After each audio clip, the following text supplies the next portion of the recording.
Social Exchange Theory presentation by Whitney Higgins. Do you ever wonder, what am I getting from this relationship? Individuals in a relationship tend to ask themselves this question a lot. It weighs on the mind in every relationship and tends to raise more questions. Individuals continually ask whether a relationship is giving them more or at least as much as they are putting into it. Specifically, it compares cost versus reward. This question is similar to economic theories, which focus on the exchange of goods with intake versus output. Only when the rewards of the relationship are equal to or more than the cost does this person feel it's worth it.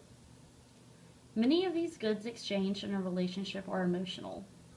Costs can include things such as poor communication or sacrificing your interests to please the other person.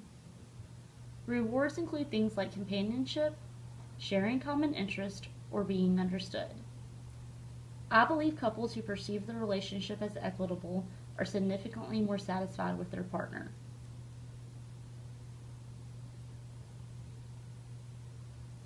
What is key to a lasting relationship? The central focus of the present research is on the important equity in predicting relationship satisfaction, commitment, and stability, but its importance is assessed relative to other social exchange variables such as rewards, investments, and comparison level for alternatives. To understand a person's behavior in social exchanges, it is important to understand the comparison level the person brings to the exchange. The comparison level is the threshold at which an outcome seems attractive to a person. Where does the social exchange theory originate from? The social exchange theory was introduced in 1958 by the sociologist George Homans, with the publication of his work, Social Behavior as Exchange, according to the Handbook of Sociological Theory by Karen Cook and Eric Rice. From what I have read, the three main people that made the social exchange theory important are George Homans, the one who actually wrote it, Peter Blau, and Richard Emerson. When Peter Blau and Richard Emerson came along to the social exchange theory, they had different views on it than Homans. Homans focuses on reinforcement principles, which presuppose individuals based their next social move on past experiences. Blau felt that if individuals focused too much on the psychological concepts within the theory, they would refrain from learning the developing aspects of social exchange. Emerson's work on the theory intertwined with both Homans and Blau's ideas.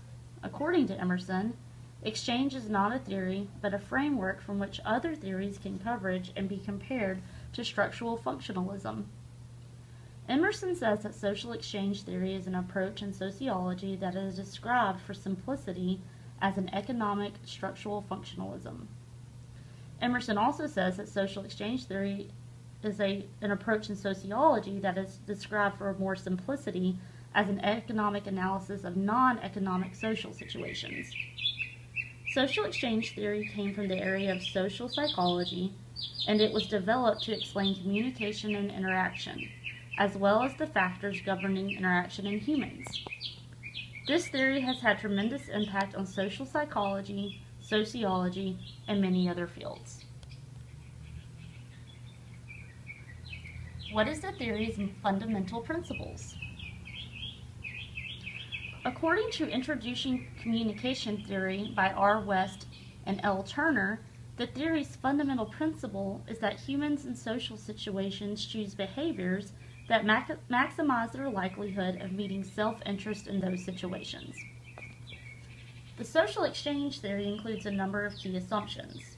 First, social exchange theory operates on the assumption that individuals are generally rational and engage in calculations of cost and benefits in social exchanges. This assumption reflects the perspective that social exchange theory largely attends to issues of decision-making.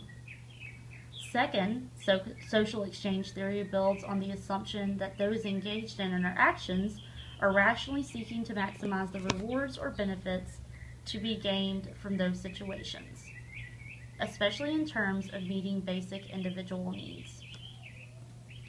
Third, exchange processes that produce payoffs or rewards for individuals lead to patterning of social interactions. These patterns of social interaction not only serve individuals' needs, but also constrain individuals in how they may ultimately seek to meet those needs. According to communicationstudies.com, in all cases, the status of something as a reward is being perceived as rewarding by an individual in a social exchange.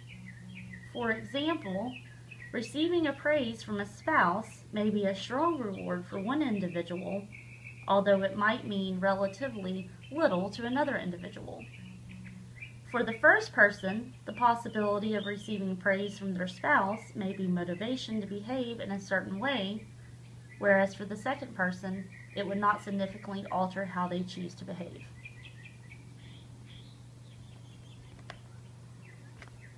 What are the theory's strengths and weaknesses? Social exchange theory possesses the necessary qualities of a scientific theory. Predictions can be generated from applications of the theory, and a new hypothesis have been created from the central ideas of the theory. Social exchange theory is a parsimonious effort to explain social interactions and communications. Like all scientific theories, it can be proven false. Despite any criticism, social exchange theory remains relevant within social psychology fields and continues to spawn research. This theory is likely to remain an area of interest in many fields for years to come. There could be many strengths and weaknesses found in the social exchange theory. According to communicationstudies.com, strengths include the following. The social exchange theory permits courses of logical theory. The theory is simple to comprehend, for it adopts basic economic concepts understood and practiced by the public. The theory also assumes behavioral approach in explaining relationships. The weaknesses include the following. The social exchange theory supposes human reasonableness and economic logic in decision making. The theory fails to explain unselfishness and humane actions. The theory assumes hierarchical development of relationships by ignoring the fact that sometimes relationships progress in repeat stages. The theory also ignores personal perceptions of what is considered as a reward and what might be considered as a punishment.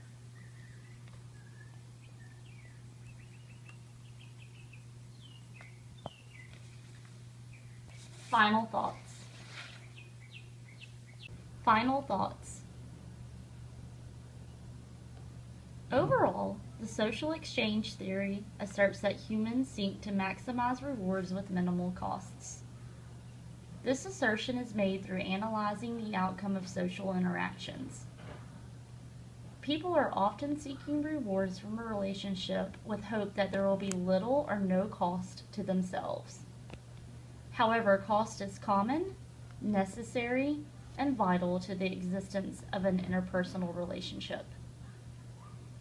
I believe that going forward, the social exchange theory will continue to be used in researching how interpersonal relationships operate in the future.